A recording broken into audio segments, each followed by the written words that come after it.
Karate Kid Legends is interesting because its purpose was to bring together three different elements: the original films from the 80s, the reboot from the 2010s, and then this new version. And each one of those elements is excellently done.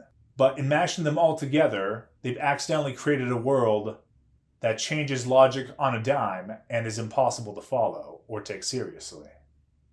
It's an interesting issue because what we're really talking about is the logic of action movies and martial arts movies specifically, and the spectrum we run in filmmaking, where we go from realistic and maybe a drama to not realistic but with excellent fights.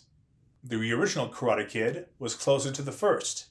It was really always a drama about a young boy getting his first sense of empowerment from a father figure who taught him something.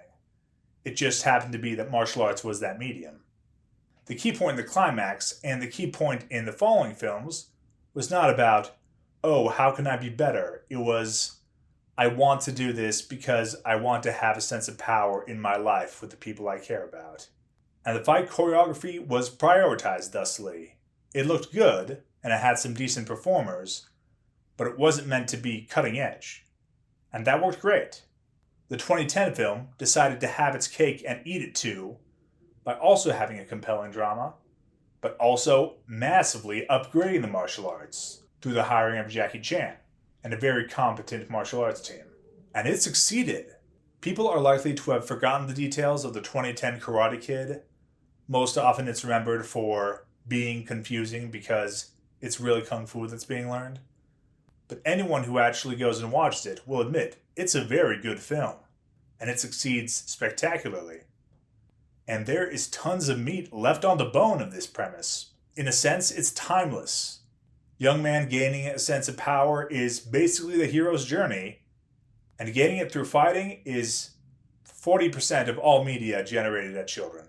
Telling the story again, but making it a Chinese boy in America, there was an unprecedented chance to tell the story again, with an even greater marriage of choreography and drama, and in a way that resulted in a great fusion of Eastern and Western interests and entertainment. Specifically hiring an actor who's a trained martial artist, that doubles your money, because you can put him in situations that you couldn't a conventional child star.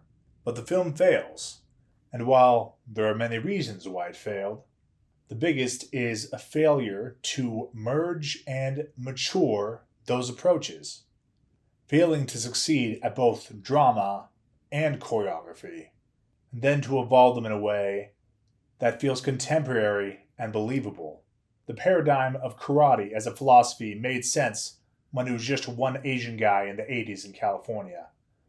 The paradigm of kung fu as a way of life worked when it was a Chinese guy teaching someone in the middle of China. But trying to teach solely kung fu and karate to a Chinese kid in America, in New York City, in the 2020s is not believable. Because our knowledge of what martial arts are has advanced so much. Kids these days don't talk about one martial art, they talk about mixed martial arts. They don't get hung up on the philosophy of them as much. They get hung up on the bigger picture. The choreography is as sharp as ever. It looks great. But the tone is closer to the originals. And this creates an impossible contrast where they claim we should take these kids as if they're regular kids, but then has them doing backflips and all sorts of things as if it's nothing. It's a total mismatch of approaches to the material that makes the whole film terrible. And it's a shame because there was definitely a way to merge these approaches in a way that felt natural, that felt like a progression, and that was satisfying and fun. There are enough franchises around that have done the same thing. And there is even the Cobra Kai series, which, while definitely corny and more cartoony than the original, is still managing to create an entertaining, fun world with consistent rules. But instead, we have this, something that is likely to come and go without being noticed, without being truly beloved, because no one who watches it can get immersed. But oh well, life goes on.